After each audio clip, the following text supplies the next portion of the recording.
Good morning, everyone. I, Sanjeev Kumar, working as an assistant professor in Chandigarh Polytechnic College. Today, I will discuss the chapter number 2, linear measurement with you.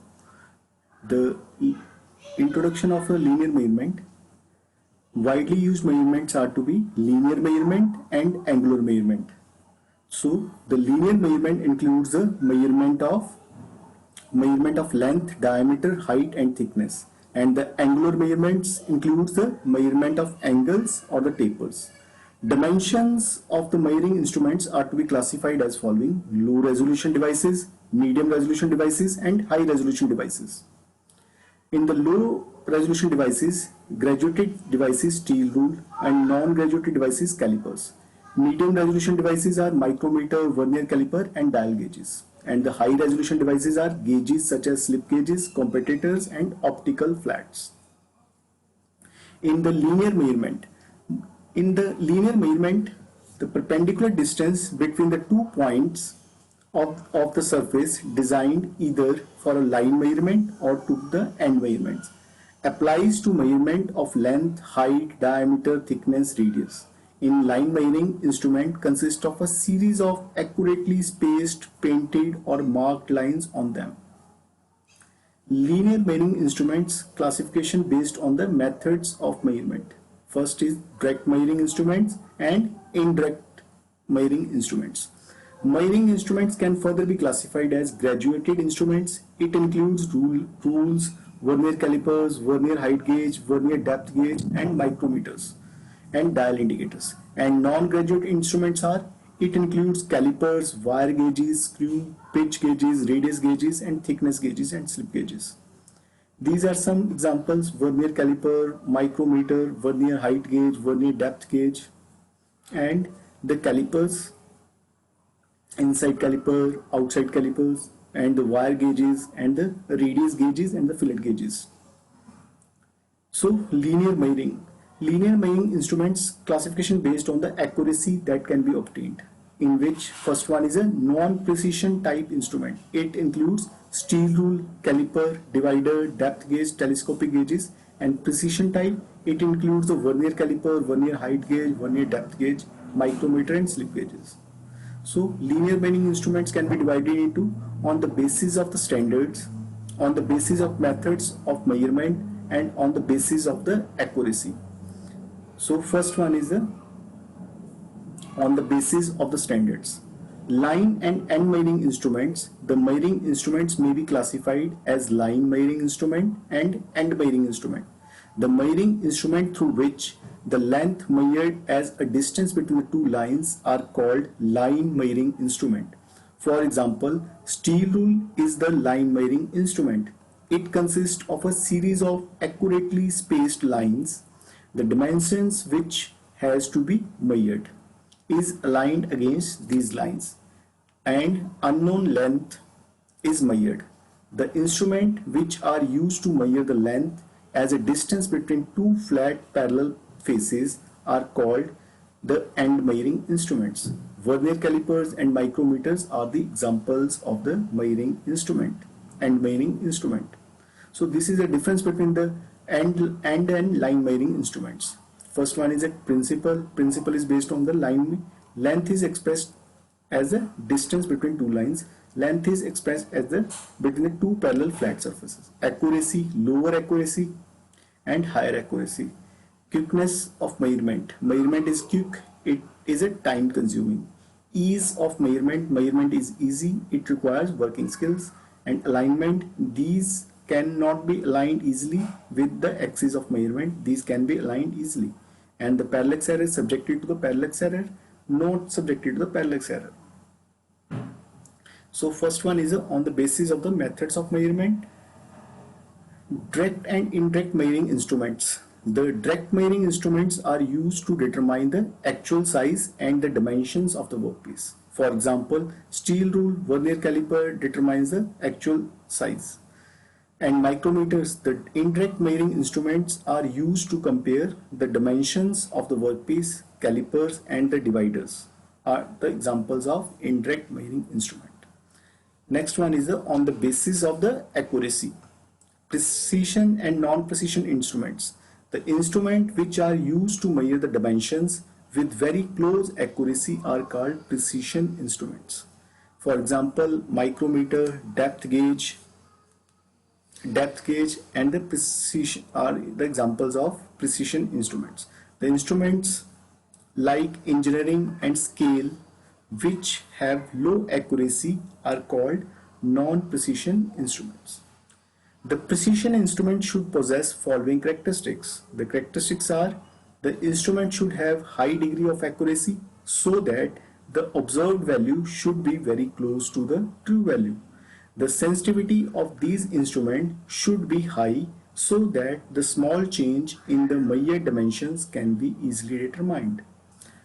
These instruments should give same result for the same input or for the repeated measurements. The friction in the moving parts present in the instrument should be the minimum. Wear and tear of the measuring surfaces should be minimum. The instrument should be properly calibrated and the magnification should be high. These are the characteristics for the on the basis of the accuracy. So first linear instrument are steel rule. So steel rule, also known as a scale, is a line measuring device which is used to measuring the components of a limited accuracy. It is a simple and the most commonly used measuring instrument. Due to the quickness of the result, ease of the use and cheapness in the cost. It consists of a strip made of the hard and the tempered spring steel to provide the flexibility in use. The graduations are engraved on the two sides of the one on the flat surface. On one side, the flat surface, the graduations are marked in inches, and on the other side, these are in the centimeters. A steel rule having graduations in inches and centimeter is as shown in the figure. So, rules are marked in dimensions of 1/8 of the inch side and 1/10 of the centimeter side. These are made in the different sizes to suit the requirements of the measurement. The steel rule is common use and either 150 mm to 300 mm long. These are also available in the sizes of 600 mm and 1000 mm length. The steel rule should possess following properties. It should be made of hardened and tempered spring steel. It should have precisely and clearly engraved lines of graduations for accuracy and clarity. It should have minimum thickness to avoid the errors in the measurements. It should be chrome plated to prevent rusting and corrosion. It should have stained chrome of a matte finish to reduce the glare. It should be ground on the edges so that it can be used as a straight edge. So the use of the steel rule. The steel rule works on the technique of comparing the unknown lengths with previously calibrated lengths. The correct use of the steel rule depends on the visual alignment of the mark on the component against the nearest division of the scale. The degree of accuracy of the measurement depends upon the quality of steel rule and skill of user. During measurement, the eye of the user should be kept at 90 degrees to the mark. Otherwise, there will be an error known as the parallax error. If the distance between two lines or the marks is to be measured, first set the main division of the scale on the mark and read the matching divisions of the second mark of the steel rule. If the distance between two faces is to be measured, hook should be used to provide the good alignment of the 0 point on the scale with the edge. It also keeps the rule in a position normal to the edge of that surface. So these are the positions to how to take the reading by the scale. So this is a correct position and this is an incorrect position. So these are the some examples to how to take the readings by scale. So this is a wrong position. We have to be take the workpiece with scale. and this is a parallax error. We have to be correct method is to see the reading in front of this. So precautions in using the steel rule. While using the steel rule, following precautions should be taken. The end and the datum surface of the scale should be preserved from wear. Steel rule should never be used as a screwdriver or a substitute of scrapers. While taking measurements, the sighting line should be exactly at 90° to the mark on the work surface. The position of the scale should be such that its graduations are as close as possible to the face to be measured. Whenever the desired, the hooks should be used for the correct alignment of a zero with the edge of to be measured. For ease of accurate readings, the sharpness of graduation should be maintained by cleaning the rule with the grease. Rusting of the steel rule should be avoided by providing protective coating of oil or grease when it is not in use. So next one is the calipers. Calipers. To measure the diameter of a circular part, it is essential that the measurement is made along the largest distance, which is true diameter. Using steel rule is not the convenient method of measuring the size of the circular part. Therefore, a caliper is used to transfer the distance between the faces of a component, either to a scale or a micrometer. Thus, it converts the end standards to the line standard. Form. The construction point of caliper consists of two legs hinged at top end and the ends of the legs span. The part to be measured, the legs of the caliper are made of high carbon steel or alloy steel, and the working ends are suitably hardened and tempered. The accurate use of the calipers depend upon the sense of the feel, and while using calipers, observe these points. First, hold the caliper gently and near the joint. Hold it square to the work with light pressure. Handle it gently to avoid the disturbing and setting the accurate measurement. Classification. Calipers are to be classified according to their use. First one is the outside caliper, inside caliper, and odd leg calipers and transfer calipers. So, outside calipers. An outside calipers has two legs which are bent inward. These are used for the measuring or comparing outside diameter, thickness, and other such dimensions by transferring the reading to the steel rule, vernier caliper, or micrometer.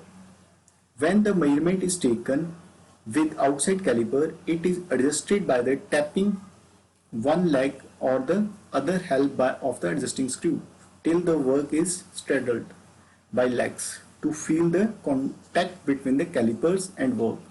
When the feel is obtained on the job, the size is read on the steel rule and taking the readings at the other. These are the figures as shown by the outside calipers.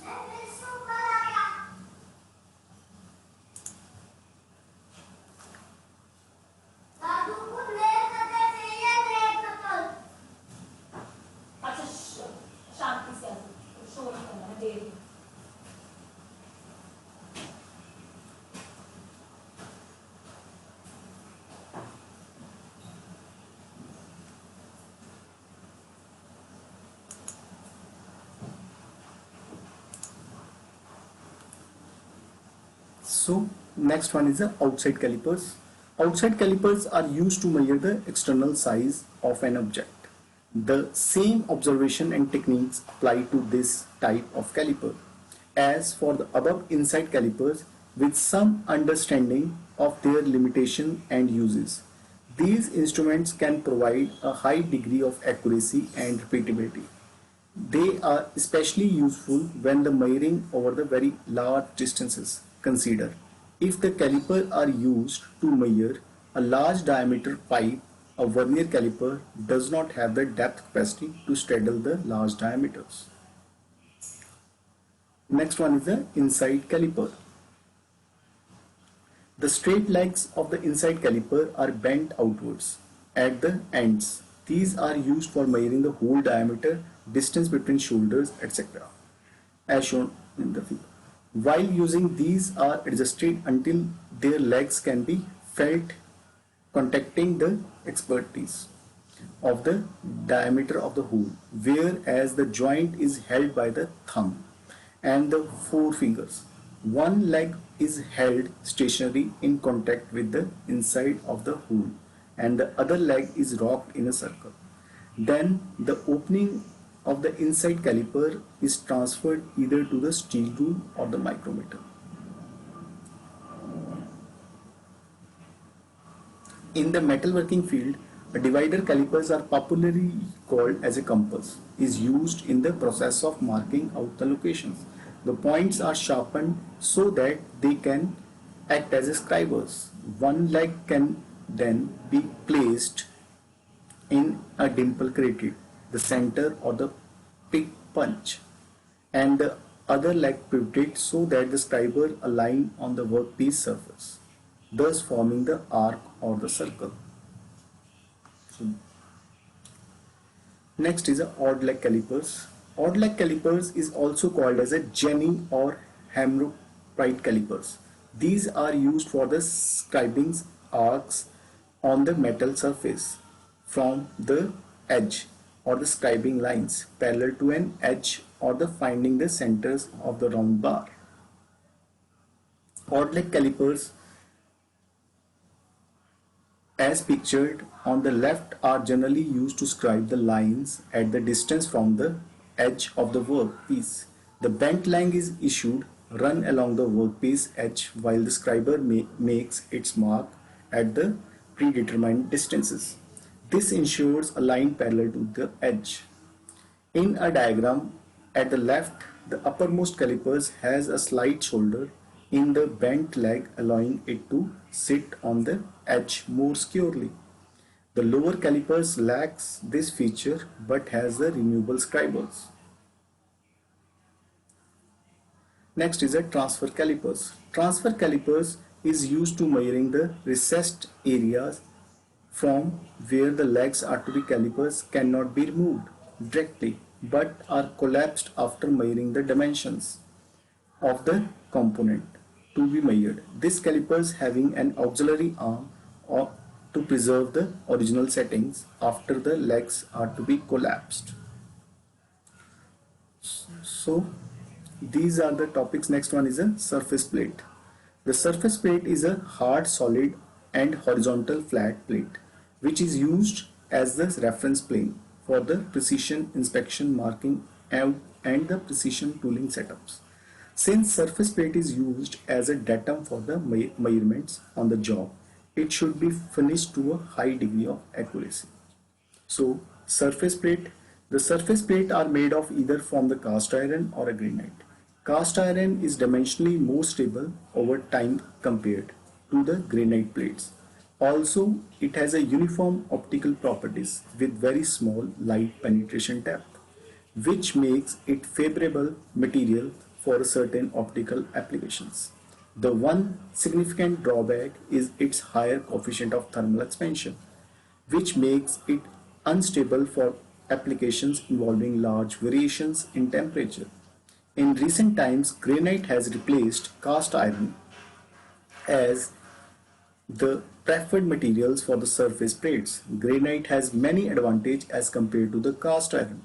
Natural granite that is seasoned in the open for the thousands of years is free from rap, age or deteriorations. It is twice as hard as cast iron and not affected by the temperature changes. It is not valuable for rusting and non-magnetic. So this is the surface plate.